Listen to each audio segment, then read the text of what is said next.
researcher at the University of Cambridge, Dr. Sirka told a worried audience that scientists have few answers for them.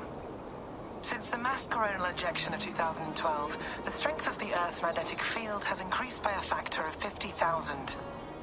This has resulted in huge disturbances in radio and satellite communications, dangerous bands of radiation around the poles, and as we can all see from our window, an aurora borealis that never burns away.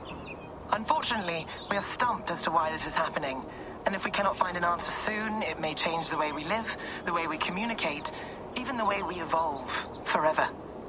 Dr. Sirka went on to say, Bought you more electrolytes? Oh, new and improved citrus flavor. Thanks, Sean.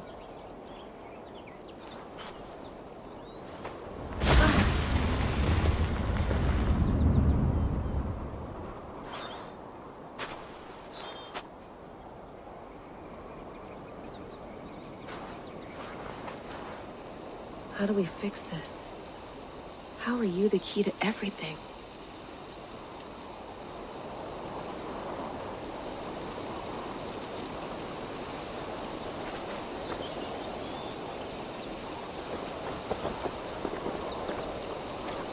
You're a long way from home, Eivor.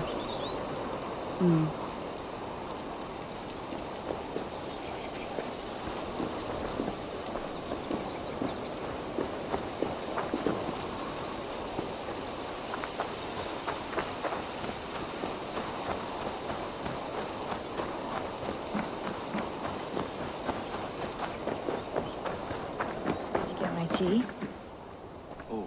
Mint tea is not actually tea, Bex. It's an infusion. It's really just dirty, minty water. I don't care what you call it, Sean. Did you buy any? Of course I did, love. Hey, sorry about pulling you out. The generator was sputtering. That's fine. I needed air. How is the Animus data stream? Comfortable? Felt pretty stable after a while. Good. Just give me a sec and you can jump back in.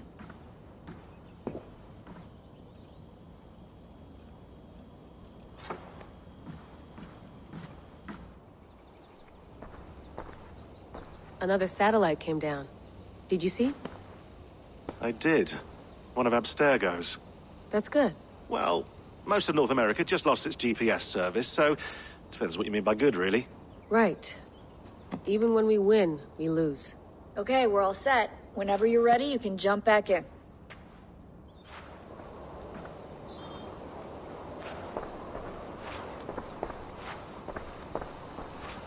Hello, Layla. Sean, what do you make of the grave out there? Well, it overturns a few hundred years of scholarship about the first Europeans to set foot in North America. Apart from that, it's just a bunch of muddy bones, isn't it? Can we talk about this thing on my neck for a second? Ah, the mood stabilizer. Yes. It's not harmful, is it? I mean, I feel good, but I want to make sure there's no side effects. There shouldn't be.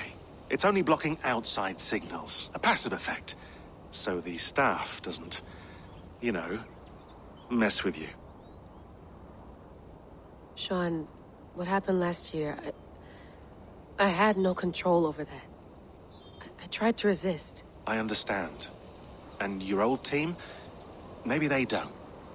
But we've seen that sort of thing before. Still, if you want to work with us and get to the bottom of why the world is about to end for the second time in 8 years, then you wear that thing until we say otherwise. William's orders. I know. It's not a problem. It's just a few more weeks, yeah? Just until we figure this out. You're right. I know you're right. Sean has been busy.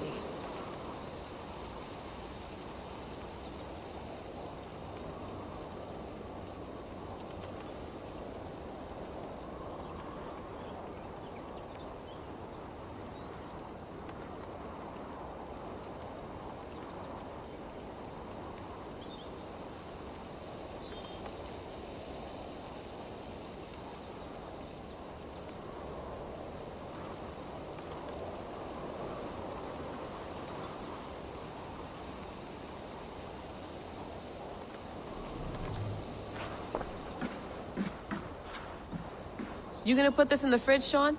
Of course. In half a minute. Remember, tomatoes go on the counter, not the fridge. Please enjoy your stay. Remember, all the garbage must be packed out, and please water the plants once a day. Yeah, I won't remember that.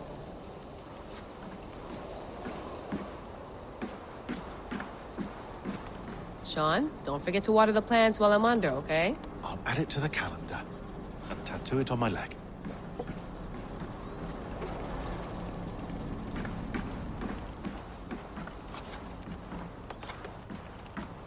Feeling okay? Better. But I'm worried that it could happen again. The two data streams. I can't promise it won't. I barely understand it myself.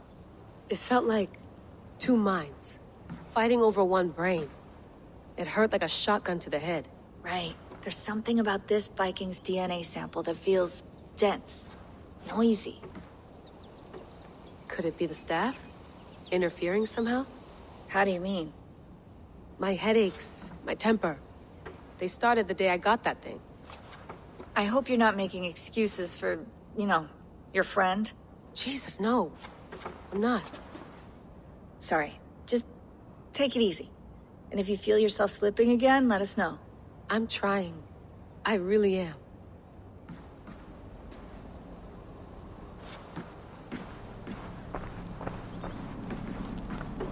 Be nice to sleep in a real bed when this is over.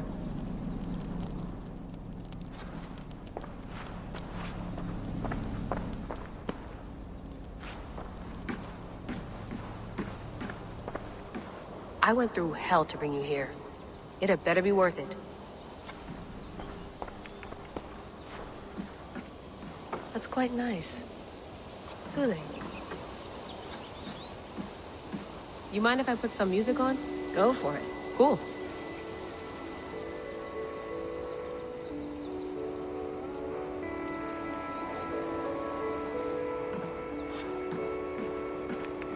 Let's have a look.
No, come on, Sean.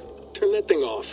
Oh, hold on. I like what you said there. I want to get this for posterity. Say it again, nice and loud. Seriously? Sure, come on. If nothing else, it'll give me leverage with your old man. Ah, that's your angle. Nice. What I said was, I wish I hadn't been born into the Assassins. I wish I had chosen this life. Is that good enough? Sure, but why is that? Because choice is the central idea of our creed. It underpins everything, right?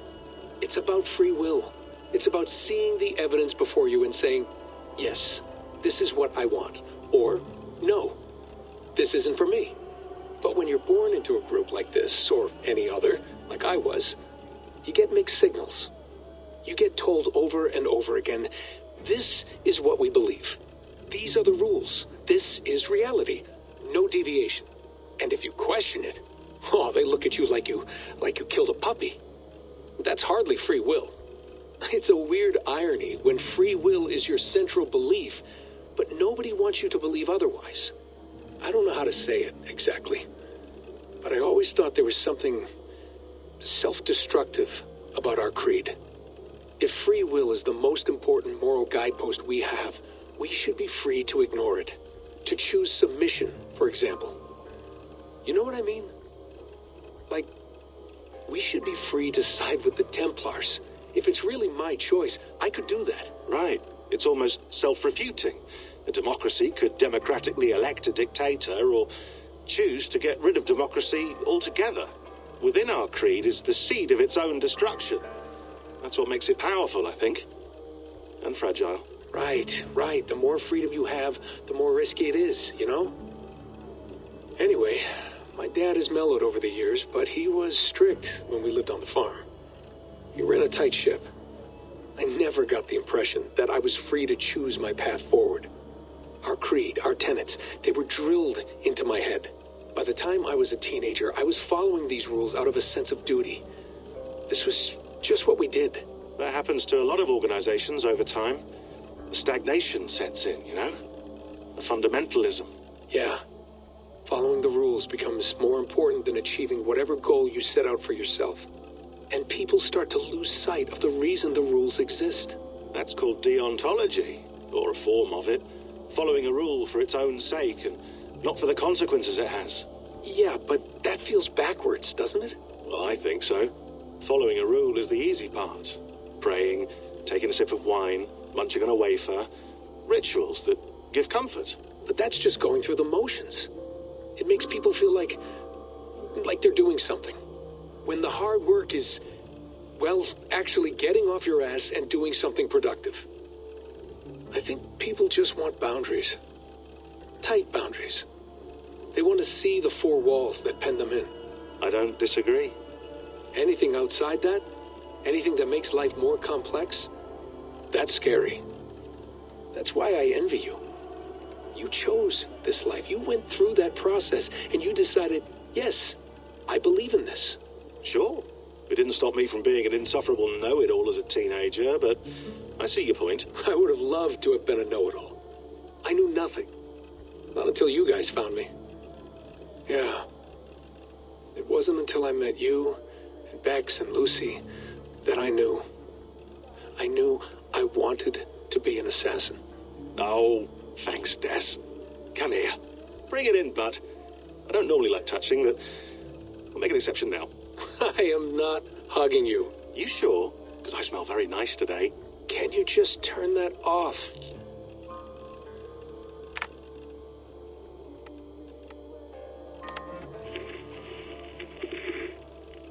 Layla, thought you might be interested in this. Conversations that Bex and I had with Desmond back in 2012. December, I think. Just, candid talks, that's all. We didn't square any circles or write any beat poetry. But he did have some interesting insights into his time in the Animus and what it means to be an assassin. Anyway, have a listen. You might find you and he had similar experiences, so, well, let me know what you think. Unless it's to tell me I sound like a total prat in these recordings. If that's the case, just say nothing. I mean, I did have a slight cold at the time I recorded these. That's probably why I sound odd. Anyway, okay, I'm done anyway, so turn off. Turn off. Oh, it's actually just a button. Sorry, here we go. Hold on, I'll just set this here. Do you guys record everything we talk about? Not everything, but you've been using the Animus so much, I thought this was a good chance to learn some things about prolonged exposure. So I'm your guinea pig. No, my guinea pigs are all dead. The Animus was too much for them to handle. Cute. Can I ask you about the bleeding effect? Any recent flashes? Any memories resurfacing? Yeah, the usual things. Ghost images of Altair and Ezio a few times a day. Nothing intrusive, just brief moments. They pass quickly, almost without me noticing. Like a figure in the corner of my eye. Or remembering a dream from the night before. I did have one extended hallucination a few days ago. It was Ezio. He was older, around the time he left Cappadocia. He was standing on the deck of a ship, alone. And through him, I could feel an intense regret or guilt. And it felt to me like he'd had a loss of faith in himself, in the creed, like he couldn't keep it up. Couldn't stay true to his ideals. And as I watched him, I thought, is this the moment he decided he was done being an assassin? It felt like it. Anyway, most of my visions have been brief, lasting just a few seconds. They're like complete memories of small moments that appear suddenly out of nowhere, fully formed. It's a strange feeling. Okay, anything else? I'm starting to see Connor now, too. Though I hear his voice more often than I see him. I'm sure that will change. Oh, yeah, and yesterday, just before bed, I had a memory of being on a beach in the Caribbean with a bunch of sailors. Or maybe they were pirates. I don't know. No idea. Huh, we'll look into that. And how do you feel in general? In general? Well, I feel older, for one. Much older. And it's strangely comforting. I'm collecting the memories and skills and thoughts of so many people. I feel like I've lived a few hundred years or more. Is it possible that if I do this for too long, it'll push my own memories aside? That I'll be everyone but myself after a while? It's possible. That's called identity substitution. It's happened before, but it's rare. And someone with your background shouldn't need to worry. My background? You mean someone with my genes? My abilities? You have Isu DNA, and that lets you see things and do things and withstand traumas that other people can't. And I can suffer in ways that others can't. That's not something to be proud of. You mean the apple? Yeah. It has a pull, Bex. It tugs at my brain. It talks to me. Teases me. Drives me mad. And what I did to Lucy... God damn it. Nothing is worth the damage I did. The pain I caused. I know. But you're special. That's the point. I'm not special, Bex. I'm lucky. That's all. I understand. We're assassins. It's our creed that makes us different, not our genes, not our blood. Anyone can join us. That's true. But let's leave that aside for a second. What I want to know is, have you ever had any Isu memories resurface? Isu memories? I don't think so. I can't even begin to imagine what that would feel like. I think you'd know if you did. Maybe one day. We might be able to induce something. Jesus, let's fix the world first, okay? Before we start digging up my ancient ancestors. Deal. With my luck, I'll be related to some third-rate Isu like Sisyphus or something. Way to aim high, buddy. Hey, you gotta.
All right, time to go. Norway to England takes about a week by long ship, so I'll scrub ahead.